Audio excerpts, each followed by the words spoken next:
So let's talk about Venezuela. Just when you think the situation there can't get any more complicated, the U.S. makes a huge move that has everyone asking, what is the real plan here? We're going to break down the official and sometimes contradictory U.S. strategy for what happens next. It all kicked off with a move that sounds like it's straight out of a movie.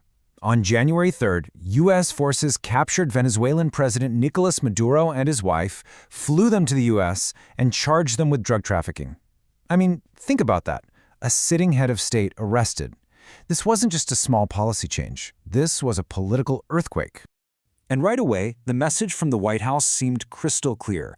President Trump went on record saying the U.S. would, quote, run the country until a safe transition could be made. No ambiguity there. It sounded like America was taking direct control of Venezuela's government, at least for a while. But that clarity? It didn't even last 24 hours. The very next day, the message started to get a whole lot more confusing. And this is where the wires really got crossed. You have the president saying one thing, we will run the country. And then you have his own Secretary of State, Marco Rubio, telling the press the exact opposite. Well, it's not running. So, which is it? Is the U.S. in charge, or isn't it? Well, the president's initial comments immediately set off alarm bells all over Washington. Critics like Senator Chuck Schumer jumped on it, warning that this sounded an awful lot like the nation-building projects in Iraq and Afghanistan. And everyone knows the steep price America pays for those, in both blood and dollars. So, to clean up all this confusion, Secretary Rubio stepped forward to kind of reframe the whole plan. He said it wasn't about running the country at all. He called it a leverage strategy. Okay, so here's the core of his explanation. The U.S. isn't trying to manage Venezuela's government day to day. No, instead, it's running policy. Basically, using its power to push the country in a direction that benefits American interests. It's kind of like you're not driving the car, but you've got a firm grip on the steering wheel from the passenger seat. So what does this leverage actually look like? Well, it's all about applying massive pressure, both economically and militarily, to force the outcome you want, all without the political headache of actually planting a flag and governing the country yourself. And this isn't just some idea on a whiteboard.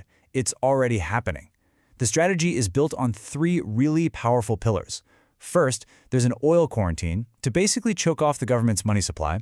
Second, U.S. forces are out there on the open ocean physically seizing tankers. And third, there's a huge military buildup of ships and warplanes in the Caribbean, which is basically a constant visible threat. It's a full-court press. But why go to all this trouble? The military, the seizures, the international drama, it all really points to one thing and one thing only: oil. Venezuela's oil industry isn't just a part of the story, it is the story. It's really this simple. Venezuela is sitting on the largest proven oil reserves on the entire planet. That's more than Saudi Arabia, more than anyone. That single fact is what's driving every piece of this U.S. strategy. And the U.S. has a very clear four-part game plan for all that oil. First, cut off any and all sales of sanctioned oil. Second, get in there and fix the country's broken-down oil infrastructure. Third, bring in private Western companies to basically run the show. And finally, and this is a big one, make sure rivals like Iran can't get a foothold. It's a complete overhaul. And this isn't just talk. The plan is already moving. The Secretaries of the Interior and Energy are on the ground as we speak, not just looking at the damage, but actively talking to American oil companies to line up investments. The groundwork for this new era is being laid right now. So, there's the U.S. playbook. Use leverage, not occupation, to control the country's future. But with all that pressure being applied, you have to ask, what happens if Venezuela doesn't go along with the plan? So is this leverage strategy the final word? I mean, with all those warships and planes sitting just off the coast in the Caribbean, is direct military action truly off the table? Well, the official answer on that was a masterclass in diplomatic non-answers. Secretary Rubio said that the president retains all his optionality. Now let's be clear about what that carefully chosen language means. It means nothing is off the table. Military force is still very much an option. And that leaves us with a fundamental question here. Is this leverage strategy a genuinely new, clever way of conducting foreign policy? Or is this just nation building with the better public relations strategy? A way to get the same results, just without all the political baggage?